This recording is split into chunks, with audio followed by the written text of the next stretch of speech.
ਬਿਸਮਿल्लाहिर्रहमानिर्रहीम।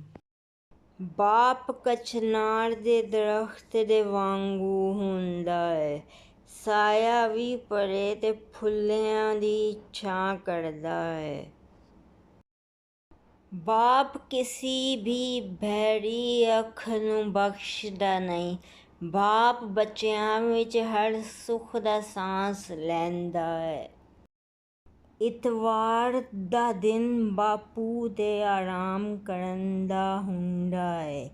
ਬਾਪ ਕੁਨਬੇ ਦਾ ਸਾਮਾਨ ਲਿਆ ਕੇ ਦਿੰਦਾ ਹੈ। ਜਦੋਂ ਤੱਕਰ ਔਲਾਦ ਸੁਖੀ ਹੁੰਦੀ ਹੈ, ਬਾਪ ਦੇ ਦਿਲ ਦੀ ਡਿਊਟੀ ਪੂਰੀ ਹੁੰਦੀ ਹੈ। ਸਾਰੇ ਚਾਚੂ, ਫੁੱਫੋ, ਮਾਮੂ ਔਰ ਖਾਲਾ, ਬਾਪ ਦੇ ਜੀਣੇ ਤੱਕ ਆਵਾਜ਼ ਹੀ ਆਉਂਦੀ ਹੈ। ਖੁਸ਼ ਸੁਖਨ ਦੇ ਬਾਪ ਨੂੰ ਸਦਾ ਸਲਾਮਤ ਰੱਖਣਾ। ਬਾਪ ਮਗਰੋਂ ਇਹ ਜ਼ਮਾਨਾ ਚਮਾਟੇ ਲਾਉਂਦਾ ਹੈ।